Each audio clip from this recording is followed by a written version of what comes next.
Bueno, hola. Hoy vamos a trabajar en este video, comenzar a trabajar en este video, la conferencia de Lacan, psicoanálisis y cibernética o de la naturaleza del lenguaje. Como ya les comenté, es una conferencia que Lacan da en el contexto del seminario 2, que es el seminario sobre el yo, ¿no? El yo en Freud, en la teoría de Freud y en la técnica del psicoanálisis. Esta es una conferencia en donde vamos a encontrar muchos elementos, entre ellos uno muy importante porque es eje de la materia, que tiene que ver con la interpretación que Lacan hace de la ciencia. Lacan tiene una teoría de la ciencia, y esa teoría de la ciencia la vamos a ir definiendo y descubriendo a medida que avancemos en la lectura y en los comentarios de los textos. Como dije anteriormente, vamos a trabajar la relación psicoanálisis-ciencia en la perspectiva del sujeto, por un lado, y por otro lado vamos a trabajar estos tres registros en los que Lacan, con los que Lacan, podríamos decir así, organizó la lectura de Freud, estos tres registros que son simbólico, imaginario y real. Los tres registros están desde el comienzo en la ciencia de Lacan, y Lacan dice que no están discernidos en Freud, pero que él entendía, según lo que leía en Freud, que Freud los discernía, ¿no? Los discernía sin explicitarlo de esta manera que se da con Lacan. En esta conferencia vamos a ver operar, como ya venimos viendo en los textos, pero vamos a ver operar simbólico, imaginario y real. Vamos a empezar a hacernos una idea. Después haremos algunos videos con temas y ahí aparecerá más específicamente algo fuera de los textos para que sea orientador para la lectura de los textos sobre esto. Van a ver aparecer entonces cuestiones referidas a la ciencia, la posición de Lacan respecto de la ciencia, para entender relación ciencia-psicoanálisis, por un lado, y por otro lado, una introducción a estos registros que significa cómo se los discierne y cómo juegan entre sí. Siempre hay que fijarse en los términos, ¿no? Lacan es muy preciso con los términos y es importante seguirlo en los términos. Entonces, bueno, tenemos que los términos son psicoanálisis y cibernética, su título, ¿no es cierto? El título es importante, leer los títulos.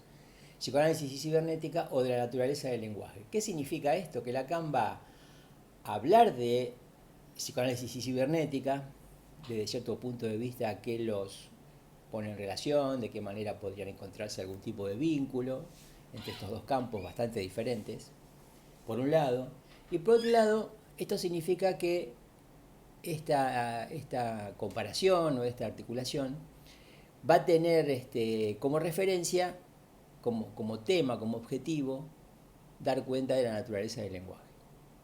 Así como decíamos, hay una teoría de la ciencia en Lacan, también hay una teoría del lenguaje en Lacan, y es muy importante esto porque tenemos que pensar que el psicoanálisis transcurre con la palabra como medio. Entonces tenemos que saber qué es la palabra, tenemos que saber, ¿no? La palabra es inseparable del lenguaje, tenemos que saber qué es el lenguaje, tenemos que tener una teoría del lenguaje para entender qué es el psicoanálisis. Parece que es una obviedad, ¿no? Bueno, hasta Lacan las teorías del lenguaje no eran lo suficientemente sólidas como para hacer un aporte serio al psicoanálisis, y Lacan esto lo encuentra con el estructuralismo. Eso lo vamos a ver un poco más adelante.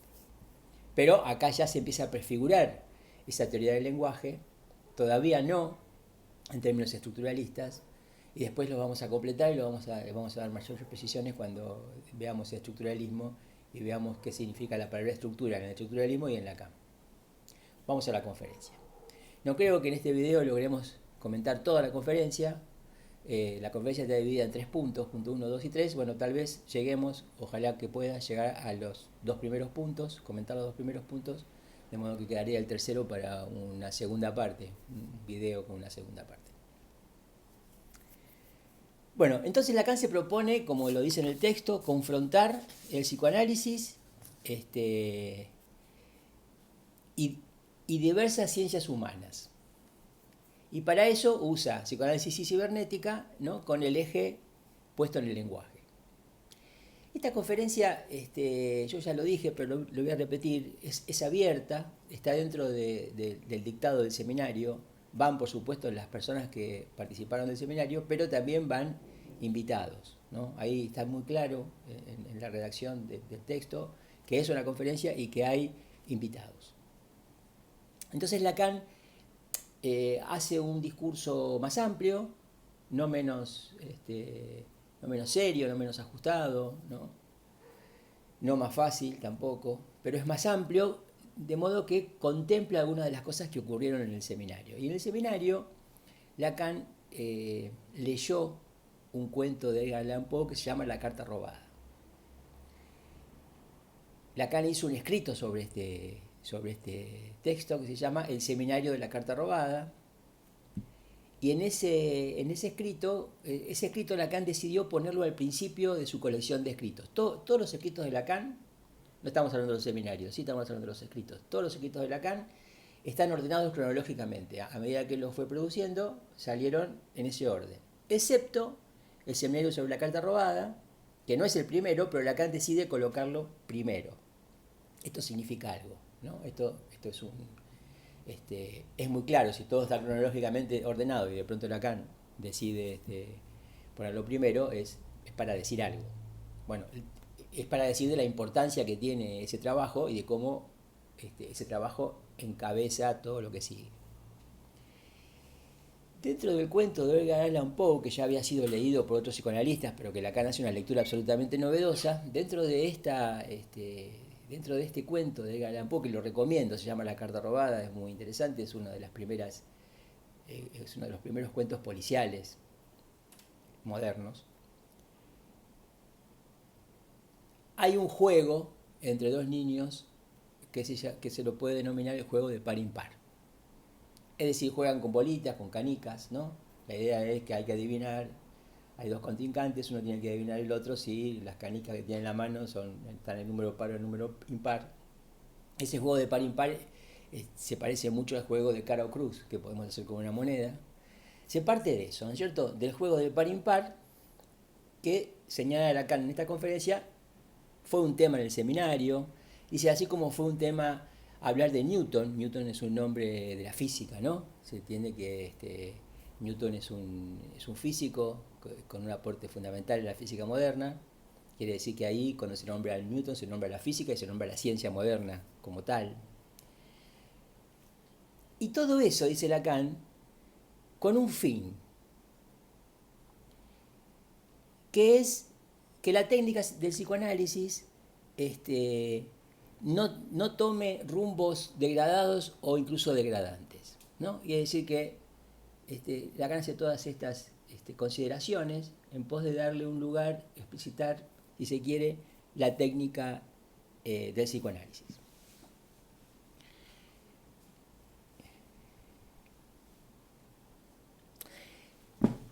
El juego de par impar, el juego de cara o cruz, ¿no? Es un juego de azar. Y esta, si se quiere, investigación sobre el azar tiene mucho que ver con algo que ya decía Freud, ¿no? Ustedes recordarán que Freud, en sus textos sobre las formaciones del inconsciente, y para demostrar que el sueño tiene un sentido, que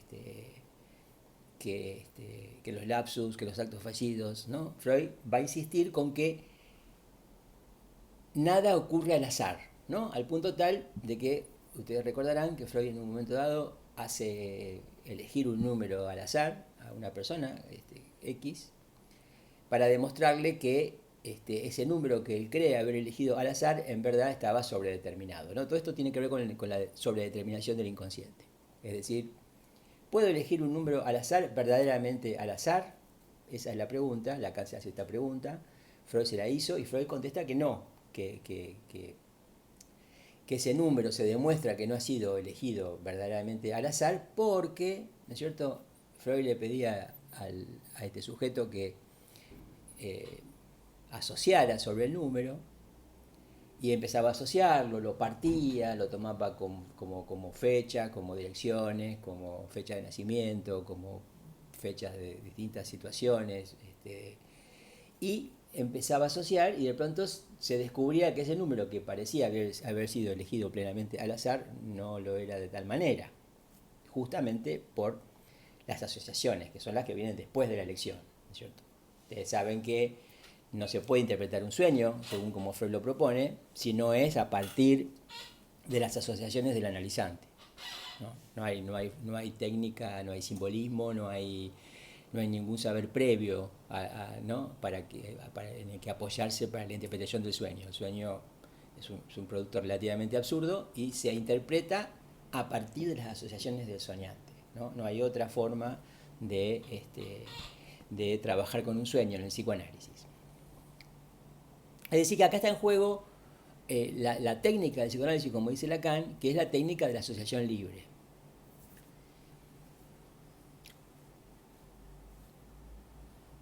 Entonces, Lacan considera que hay, y aparece la primera cuestión que puede algún trabajo comprender, que hay una relación estrecha entre la existencia del azar y el fundamento del determinismo. ¿No?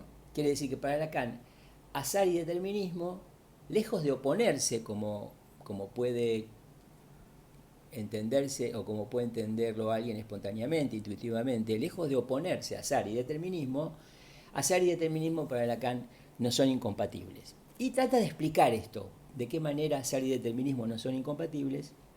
Entonces dice que cuando se dice que algo sucede por azar, ¿no? Hay al menos dos sentidos de esto. Uno es que no hay intención, que no hay ninguna intención en eso, ¿no? Y el otro sentido de que cuando algo sucede por azar es de que está en juego una ley. Y el determinismo, en realidad, ¿cierto? Lo que descubre es una ley, ¿no? Por eso es un determinismo, que carece de intención. Es decir, que acá todo el tema tiene que ver con que no habría intención en el fondo de esto, ¿no? Digo, si hay intención hay un sujeto, etc. Es decir, no hay intención significa no hay ningún sujeto, ¿no? Hay esta combinación, que vamos a ver cómo se puede entender, entre azar y determinismo.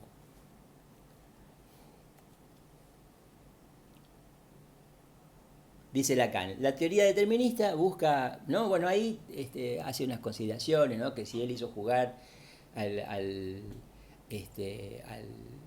su seminario, ¿no? A los participantes del seminario, lo hace jugar al juego de par impar como una investigación, como una experiencia, y de pronto, bueno, hay algunos que le reprochan y dicen que usted quiere eliminar el azar, ¿no es cierto? Es decir, ¿no? Quiere ver que solamente hay determinismo en el azar, eliminar el azar, ¿no? Cosa que no es la cuestión, ni eliminar el azar, ni discutir el determinismo. Van a ver que la articulación en realidad es otra. Entonces él dice que la teoría determinista busca ver, engendrarse, dice, lo que se ha constituido en lo real. ¿Vieron? Ahí aparece la primera cuestión de los registros, ¿no? Sobre la cuestión de los registros y especialmente sobre la cuestión de lo real, siempre hay que darle el sentido que tiene el contexto, ¿no? Por ejemplo, Lacan dice, la teoría determinista busca ver engendrarse lo que se ha constituido en lo real y que funciona según una ley, a partir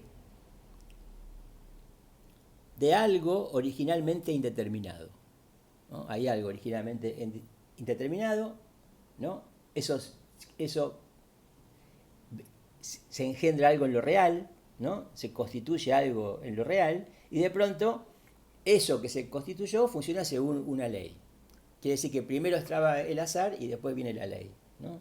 Si se entiende que esto es a partir de algo que originalmente estaba indeterminado, ¿no? ¿Qué es eso originalmente indeterminado? ¿Cómo se puede entender qué es eso originalmente indeterminado? El azar en cuanto hay ausencia de intención. Para lo que, en donde Lacan concluye, nada sucede sin causa, pero la causa es sin intención. Se dan cuenta que la cuestión pasa por la intención, ¿no? Por la exclusión de la intención.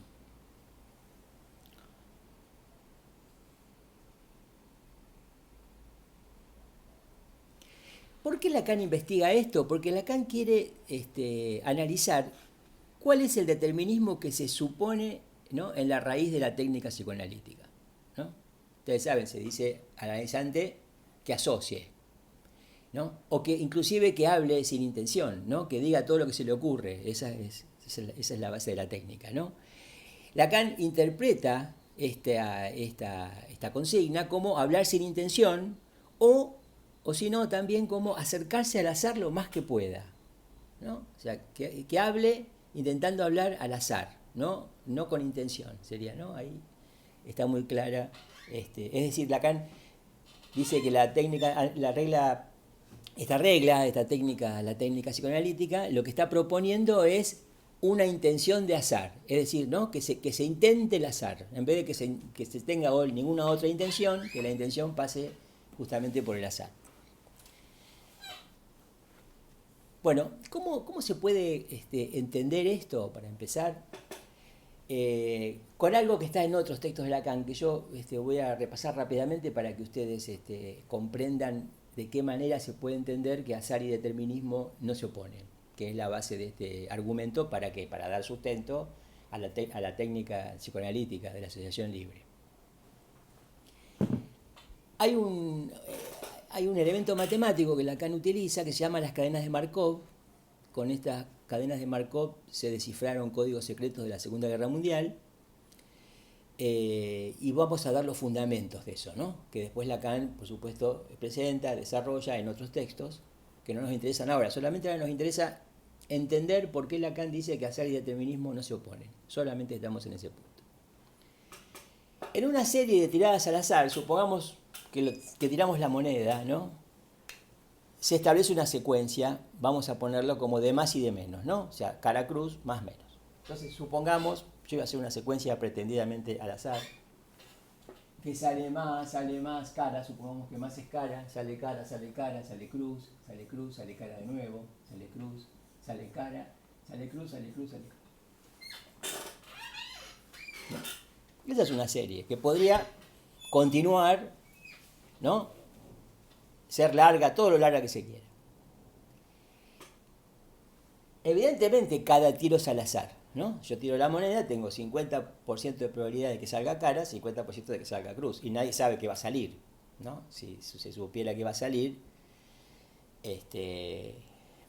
la gente que iría al casino ganaría siempre, y entonces el casino no podría abrir las puertas el segundo día, o ni siquiera podría continuar una jornada entera jugando, porque todo el mundo ganaría si sabe lo que va a salir. Nadie sabe lo que va a salir, es al azar. O en el casino rojo-negro, acá cara cruz, ¿no? 0-1, par impar, ¿no? Siempre es la misma estructura.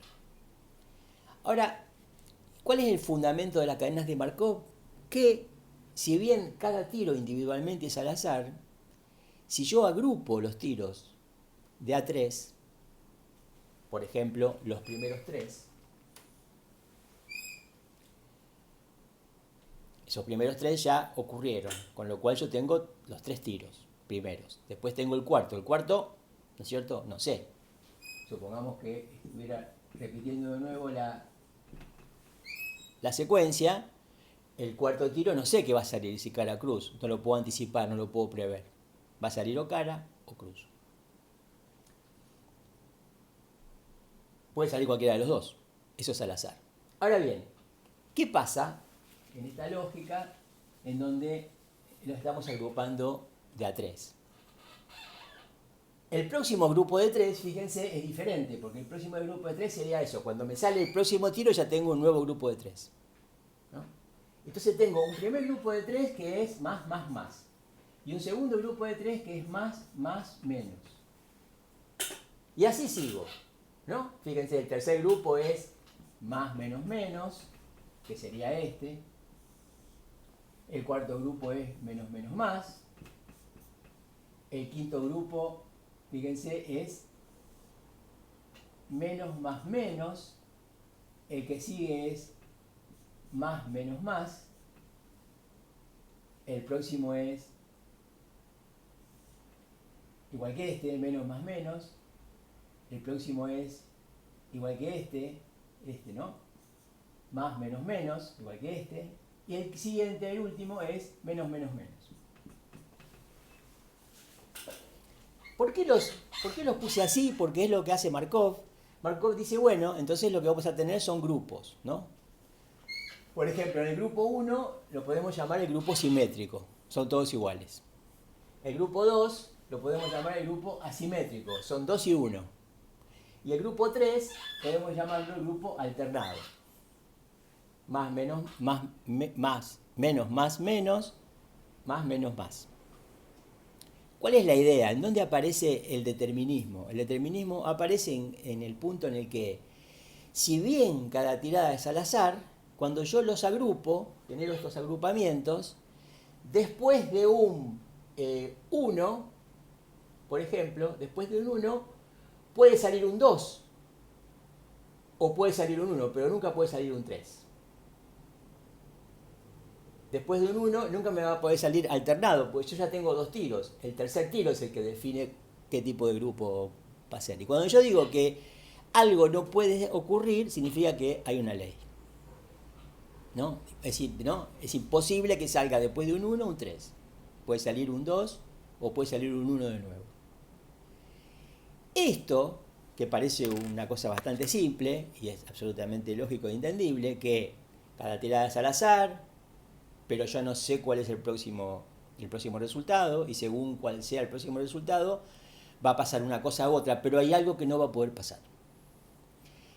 Eso es determinismo, es decir, una ley, ¿no? Acá no hay ninguna intención, como se decía antes en el desarrollo, ¿no? Pero hay azar y determinismo, y azar y determinismo en este caso no se contraponen.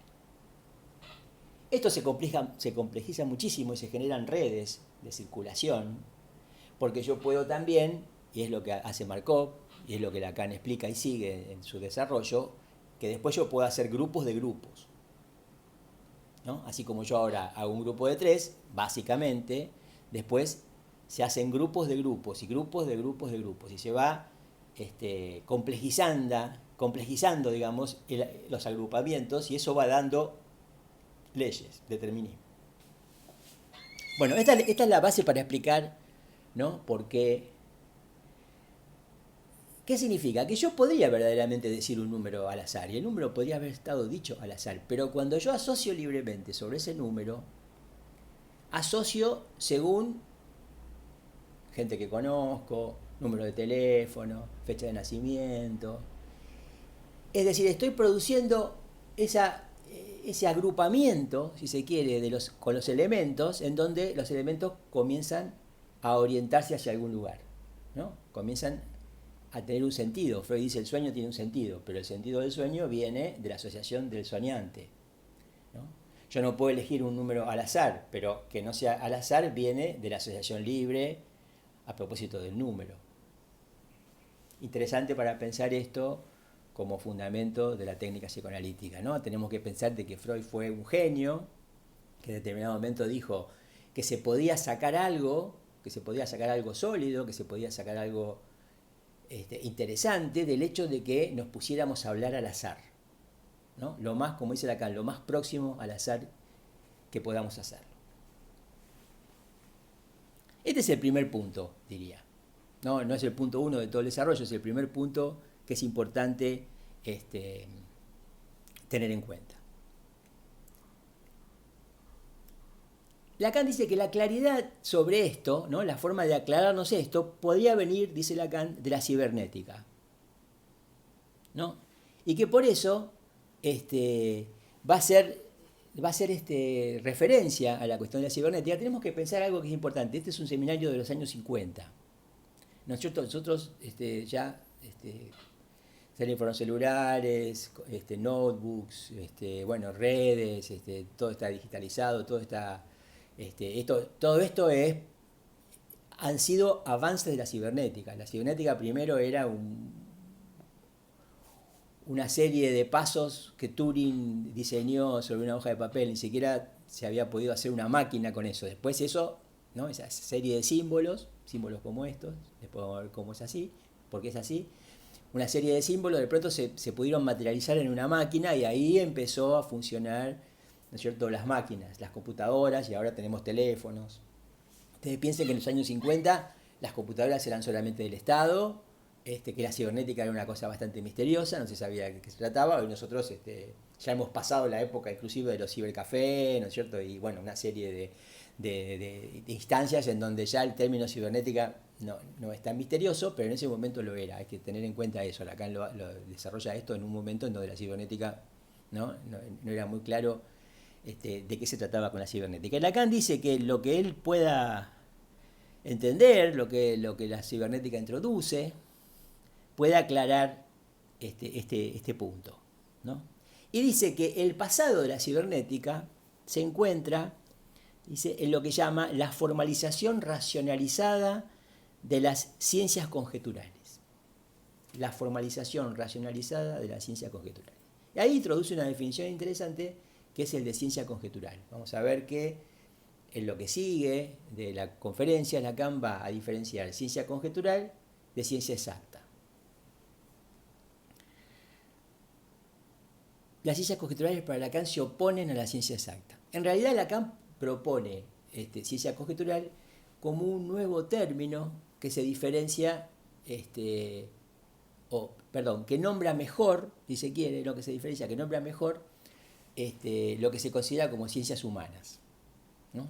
Para Lacan es un mejor nombre de las ciencias humanas decir ciencias conjeturales. ¿Son qué? Son las ciencias de la conjetura. ¿Qué significa la ciencia de la conjetura? Bueno, cuando algo no se sabe qué va a pasar, entonces sobre eso solo cabe conjeturar, ¿no? Por ejemplo, no se sabe cuánto va a valer el dólar, supongamos. Bueno, el valor del dólar entraría dentro de lo que se llama una ciencia conjetural, porque depende del comportamiento de las personas, ¿no? No se sabe, por ejemplo, qué partido político va a ganar las próximas elecciones, porque no, entonces se hacen boca de urna, se hacen estadísticas, se hacen encuestas, ¿no? Pero no se puede saber con exactitud qué va a pasar en una elección hasta que no ocurre, porque eso supone la decisión de un montón de personas que no se sabe cuándo se deciden ni qué deciden.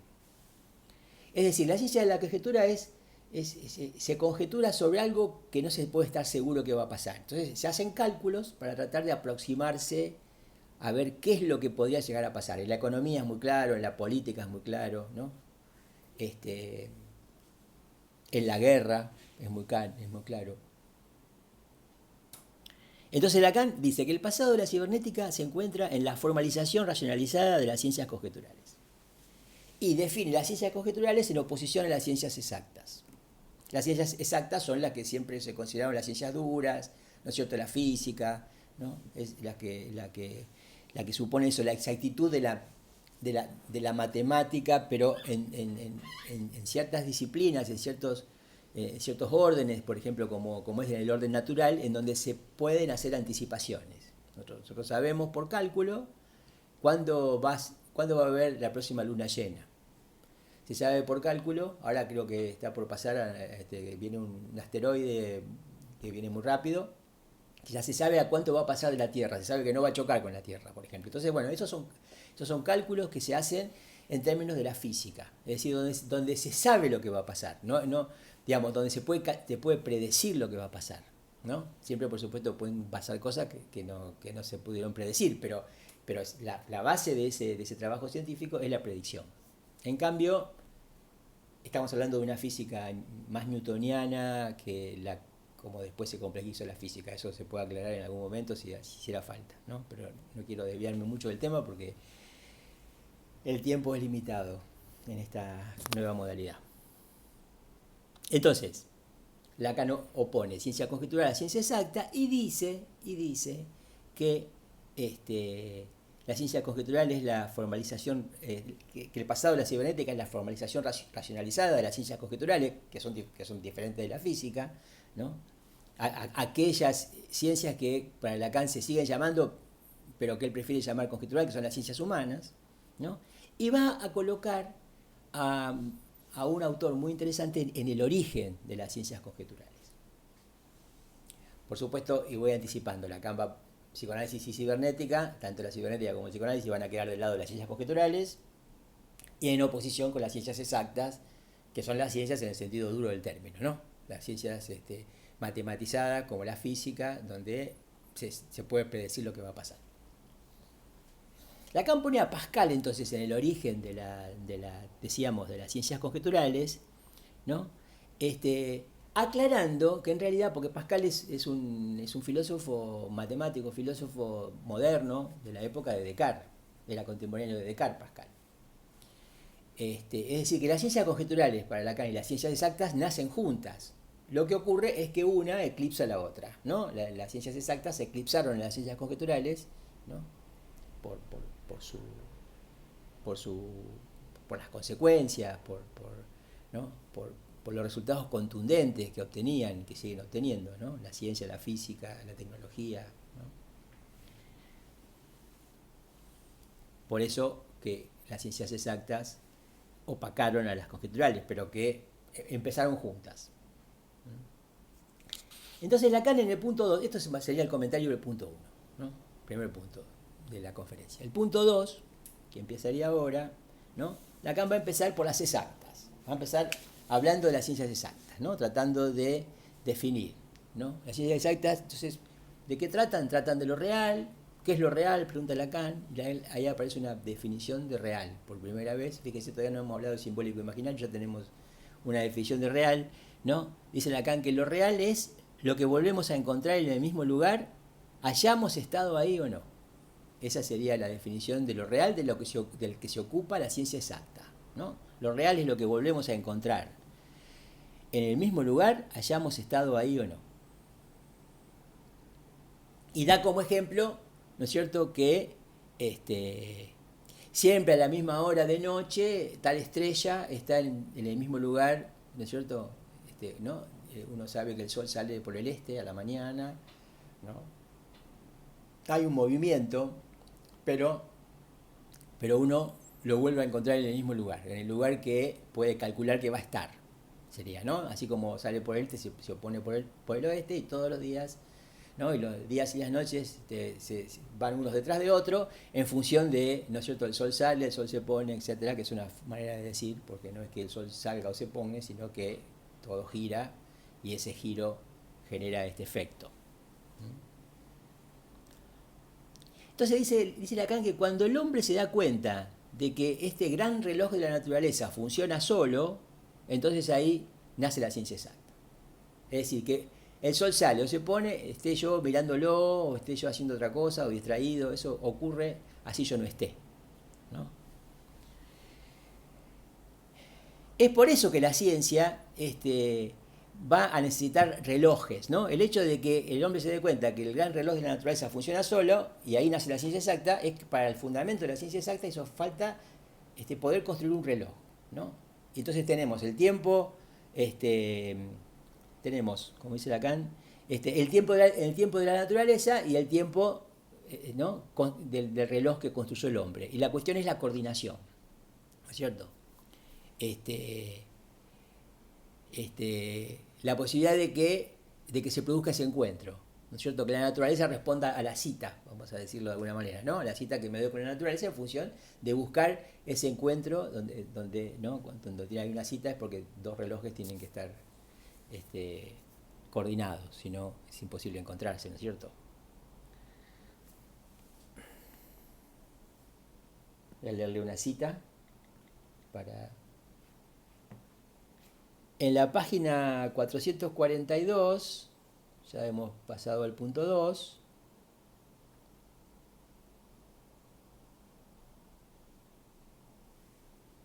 Lacan dice, hablando de la ciencia, ¿no? El jueguito simbólico en el que se resumen los sistemas de Newton y de Einstein, nombres de la ciencia, tiene finalmente muy poco que ver con lo real. Esta ciencia que reduce lo real a unas cuantas letritas, son las fórmulas, a un paquetito de fórmulas, con el correr del tiempo aparecerá sin duda como una sorprendente epopeya. Y quizás también se estrechará como una epopeya de circuito algo corto.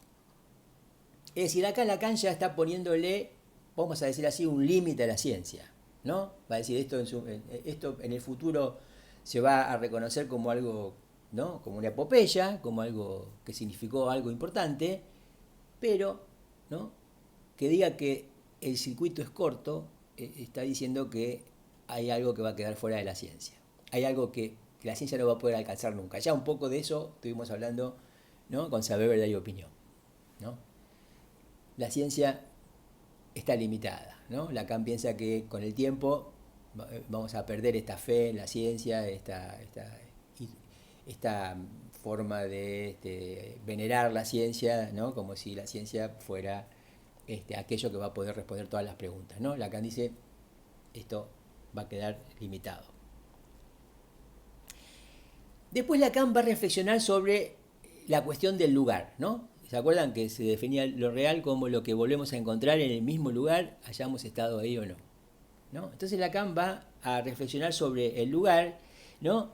Y va a decir, ¿no? Abriendo el terreno de la ciencia conjetural, que la ciencia conjetural se ocupa del lugar en tanto que vacío, ¿no? Si ustedes quieren una aproximación a esto, Lacan no lo dice de esta manera, fíjense, ¿no? ¿Se acuerdan que cuando yo hice los primeros 3 tiros al azar, ¿no? Al cuarto lo dejé con un signo de interrogación, es decir, el cuarto tiro es un lugar, ¿no? Podemos decir que ahí hay un lugar vacío hasta que no sepamos cómo cae la moneda, si se cae cara o se cae cruz. Una vez que sale cara o cruz, lo completo, y eso me genera que el próximo lugar quede vacío hasta la próxima tirada.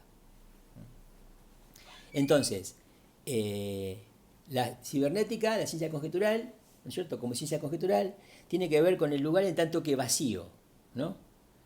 Y de esto, sosteniéndose de esto, digamos así, es como Pascal creó el cálculo de probabilidades, ¿no? Les cuento porque es instructivo y sirve, ¿no? Pascal es del siglo XVII. En el siglo XVII se jugaba mucho estos juegos de azar por plata, ¿no? Las cartas y otro tipo de juegos. Y los jugadores tenían un problema, que era, después de que se hacían las apuestas, y se decía que esas apuestas, ¿no? Ese pozo que se había generado con las apuestas de los jugadores, ¿no? Se iba a repartir según cómo salieran las cartas después de una serie de manos. ¿Vieron? Nosotros acá hacemos siempre, ¿no? Revancha y bueno, ¿no? No se juega un solo partido de truco. En general se juega partido de truco, uno pierde o gana o pierde, después se hace la revancha y después se hace el bueno, ¿no? Y es decir, así, ¿no? Una secuencia de jugadas, y esto se hace siempre sobre algo que se apostó. Se hacía así también en esa época. Entonces los jugadores tenían un problema, porque muchas veces es difícil de pensarlo ahí nosotros porque estamos en otro momento histórico, pero se planteaban el problema de que si el juego se interrumpía, ¿cómo se repartía lo que se había apostado?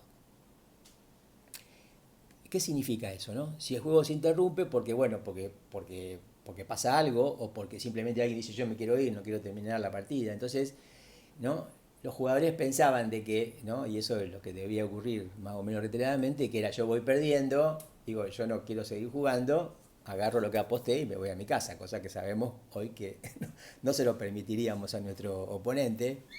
Tenemos muchas razones para explicar por qué no puede hacer eso, pero en ese momento se pensaba así, ¿no? O sea, o al revés, no se hacía eso, o sea, se entendía que eso no estaba bien, pero no se sabía cómo repartir lo apostado en función de que no se había podido todavía terminar el juego. Bueno, ese problema se lo llevaban a los matemáticos y los matemáticos decían que eso no tenía solución, ¿no? Hasta que se lo llevan a Pascal y Pascal encuentra una solución que se llama la regla de las partidas. Es decir, hay una forma de calcular en base a la probabilidad de lo que puede pasar con los próximos tiros que no se han jugado aún y que no se van a jugar nunca tal vez, cómo queda repartida la apuesta según lo jugado hasta ese momento.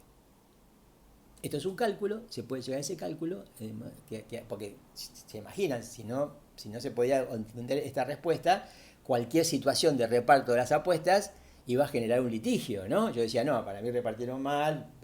¿Cómo se fundamenta que el reparto es este? Bueno, Pascal encontró un fundamento matemático para explicar por qué se reparte de esa manera y no de otra, cuando el juego es interrumpido. Es decir, cuando todavía no salió la carta, no tiró la moneda, ¿no? Como decíamos antes, ¿no? Tiene que ver con el lugar vacío. Entonces dice Lacan, cita de la página 443, a ver si la encuentro.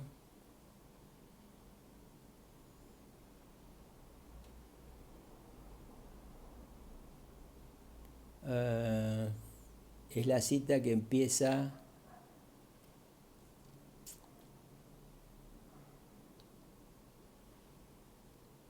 La ciencia de lo que vuelve a encontrarse en el mismo lugar... Bueno, no encuentro la cita, después la encontraremos. La ciencia de lo que vuelve a encontrarse en el mismo lugar es sustituido por la ciencia del lugar vacío en cuanto tal, ¿no? La idea es esa, ¿no? Es la del lugar vacío. A ver, quisiera encontrarlo porque...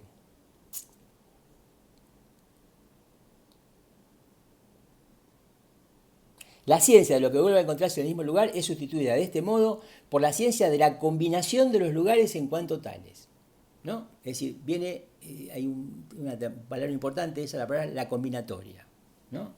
El cálculo de probabilidades, ¿no es cierto?, tiene que ver con una combinatoria. Todo esto, pensemos, Lacan lo está desarrollando con el eje, como el lenguaje como eje entre psicoanálisis y cibernética, y como fundamento de qué es lo que tiene un fundamento sólido, ¿no? No es ciencia exacta, pero tampoco significa por eso que sea algo sin fundamento, poco serio, al contrario, es serio, ¿no? Y se apoya en el avance desde Pascal en adelante de las ciencias conjeturales, lo que en ese momento se tiene en cuenta como cibernética. Es decir, que se basa siempre en una presencia y una ausencia, dice Lacan, ¿no?, que generó lo que llama el orden binario. Ustedes saben que hay un lenguaje, que es un lenguaje binario, que es el lenguaje de ceros y unos, con el que se puede escribir casi cualquier cosa, ¿no? Bueno, ese lenguaje binario de ceros y unos, de más menos, de par impar, ¿no es cierto?, de cara cruz, ¿no es cierto?, es el lenguaje de la cibernética. Y concierne, dice Lacan, a lo que llama la espera del hombre. Ustedes saben que los juegos de azar han tenido un lugar predominante en la cultura desde siempre, todavía hoy lo tienen, ¿no? Existen estas casas donde uno juega a la quinera, al quini, ¿no? Y a otros tipos de la tómbola, qué sé yo, ¿no?, nombres ahí que aparecen, distintos juegos de azar, porque hay una atracción a esos juegos de azar, porque el hombre, dice Lacan, está comprometido en esos juegos de azar, está comprometido su destino, tiene que ver con la espera, ¿no? Dice Lacan, en el juego de azar el hombre prueba su suerte, pero también lee en eso su destino.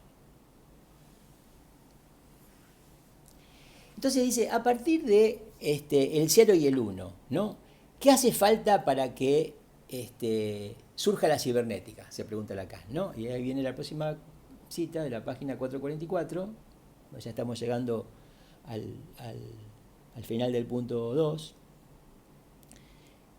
Dice Lacan, hace falta, perdón,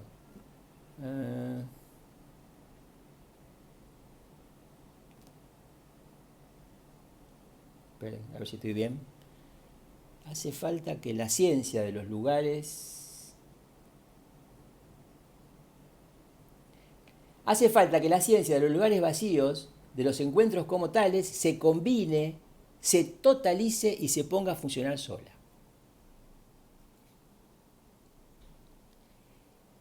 Y concluye. La novedad está en que a estos símbolos, ¿no?, ceros y unos, se le permitió volar con sus propias alas. Es una metáfora, ¿no? Y esto gracias a un aparato simple, común, al alcance de vuestras muñecas, dice. Un aparato donde basta con hacer girar el picaporte, una puerta. Y en ese punto, podemos decir así, concluye el punto 2. Para redondear, ¿no?, ya que voy a usar unos minutos más, y hacemos otro video después como segunda parte de esta conferencia. Lacan dice, ciencia conjetural, Pascal, el antecedente es cálculo de probabilidades, el lugar vacío en cuanto tal, es decir, aquello que no se sabe que va a pasar, a diferencia de la ciencia exacta. Todo esto da lugar a un orden binario, un lenguaje de ceros y unos. Y para que esto funcione solo, para que se independice, para que, como dice Lacan metafóricamente, ¿no?, vuele con sus propias alas, dice Lacan, hizo falta, y lo voy a agregar yo ahora, que ese juego combinatorio se materialice en un elemento, y Lacan dice que ese elemento es una puerta. Bueno, esto es bastante enigmático seguramente para ustedes. Pensarán que tiene que ver una puerta con esto. Bueno, así que para sacarse la duda, los invito después a que vean el próximo video.